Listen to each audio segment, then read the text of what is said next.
عليكم ورحمة الله وبركاته. حبايبي عاملين ايه؟ يا رب تكونوا بخير ان شاء الله. النهاردة انا هعمل بفتيك جنب المكرونة كده. فانا عندي البفتيك اهو، والحاجات التانية اللي انا هستخدمها عندي طبعا فيجيتار، وعندي بيض، وعندي بقسماط، وطبعا عندي الملح، وعندي عصير ليمونة، وعندي ايه تاني، وعندي الفلفل، وعندي عصر البصل. هجيب بصلتين كده هبشرهم وهاخد عصير البصل بتاعها. تمام. او هحطها طالما ناعمة ممكن احطها، مش هيجرى اي حاجة خالص. بس اهم حاجة اول حاجة هعملها اللي انا هاخد البفتيك بتاعي مهما كان جاي من عند الجزار مدقوق كده ومجهز، لا انا لازم ادقه دقيقتين كده عندي علشان خاطر اخليه ناعم معايا ويستوي، ما يبقاش تخين، يستوي معايا بسهوله. تمام زي كده انا دقه ديا كده. تمام.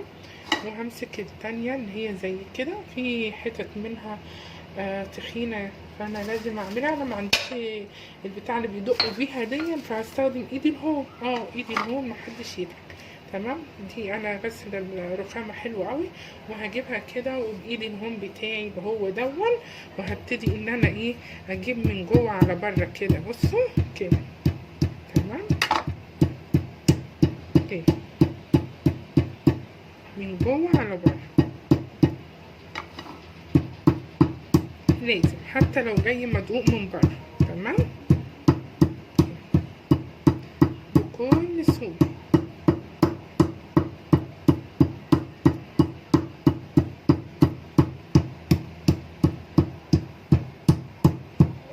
والحروف بتاعتي كمان ما يجراش حاجة لو الأنسجة بتاعتها يعني اتقطعت شوية، كل دون هيتدرى تحت البقسماط والبيض والدقيق. تمام. طيب تمام يا بنات. هعمل واحدة تاني اهي. بصوا تخينة ازاي، فدي هتبقى بتشد معاكي ومش هتستوي بسهولة. فهنعمل ايه؟ لازم ندقها كده علشان خاطر الأنسجة بتاعتها تتفك شوية وتبقى طرية معاكي كده. من الأحسن تحطيها ما بين كيس كده وتعمليها، بس أنا للأسف ما عنديش. بس ده التانيين جوه شنطة، فأنا مش عايزة أدقها دلوقتي جوه الشنطة دي.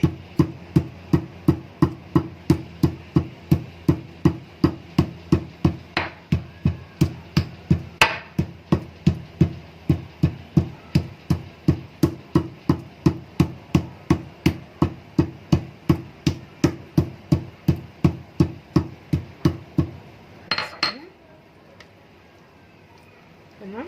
تمام.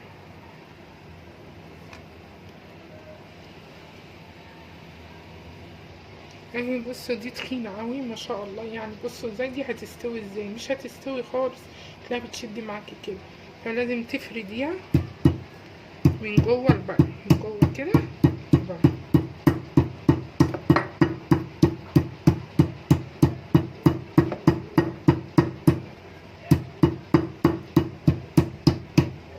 يلا بقى رمضان جايلكم، كل سنة وانتم طيبين. قرب رمضان ولازم الحاجات دي تجهزيها عندك في البيت. انا بحب اجهز البفتيك عندي وادقها الدقة دي واحطها بين اكياس واشيلها في الفريزر. لازم زي الكفتة.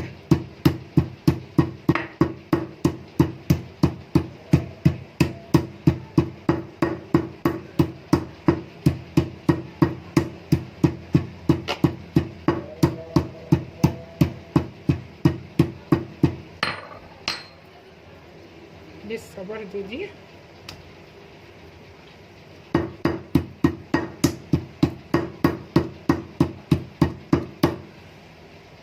دلوقتي انا هبشر البصل بقى عندي.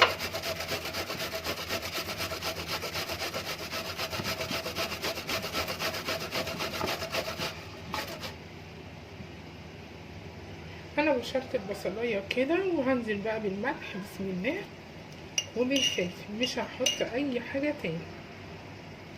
تمام كده. هاخد بقى البفتيك بتاعي واروح حاطاه في البصل المبشور زي ما احنا شايفين كده، اللي عليه الملح والفلفل. تمام. وهسيبه بقى في التلاجة حوالي ساعة ساعتين، كل ما تسيبيه بقى احسن. تمام.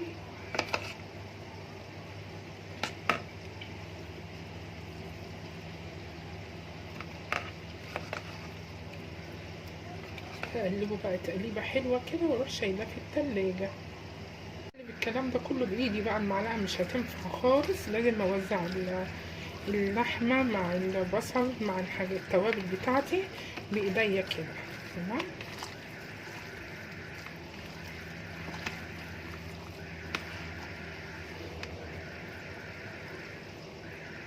كده عندي البقسماط وهنزل عليه بالفيجيتار كده.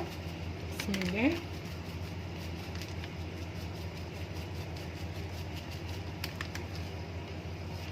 نقلبهم بقى مع بعض. وعندي الدقيق وحط عليه برضو الملح والفلفل، وعندي البيض وحط عليه الملح والفلفل، وهقلب الكلام ده كله مع بعضه. انا هجيب البفتيك كده وهعفره بدقيق زي ما احنا شايفين، وهنزل في البيض. بسم الله الرحمن الرحيم. هشيل من البيض كده، اروح نازله في البقسماط. بسم الله الرحمن الرحيم زي ما احنا شايفين. تمام كده. ولازم تكبسي عليها قوي بايدك، يعني انا بصراحه بحب اشتغل بايدي يعني.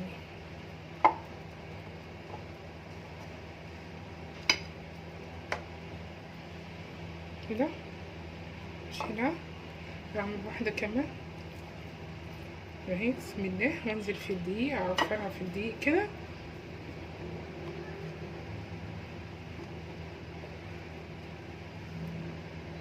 انزل في البيض. بسم الله. كده واروح نازله في البقسماط زي ما احنا شايفين كده. تمام. هكمل بقى على الكميه كلها وارجع لكم تاني. نبتدي نحمر بسم الله بقى البفتيك بتاعنا كده، ما نعليش عليه النار علشان خاطر برضو يستوي. بسم الله.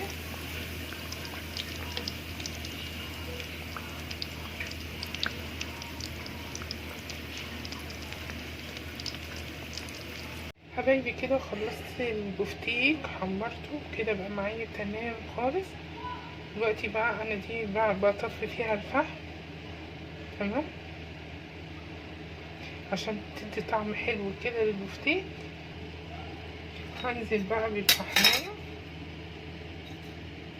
بسم الله الرحمن الرحيم. هي ما لحقتش يعني، ما لحقتش.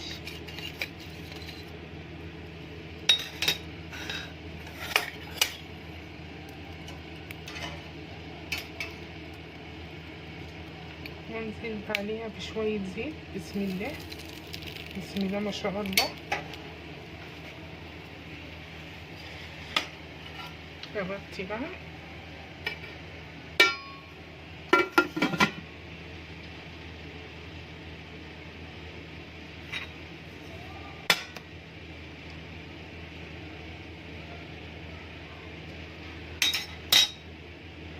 حبايبي خلصت كده، حمرت البفتيك وحطيت له الفحمايه، وبقى ريحتها ما شاء الله عليها وطعمها حلو جدا وطريه جميله خالص ما شاء الله اهي. ايه رايكم بقى؟ وريحتها رائعه، حاجه كده عظمه مع شويه مكرونه، ويبقى كده مية مية. تعالوا اتغدوا معانا. ما تنسونوش بقى من اللايك والكومنت الحلو منك كده اللي بيشجعني، والسبسكرايب. والسلام عليكم ورحمة الله وبركاته. سلام.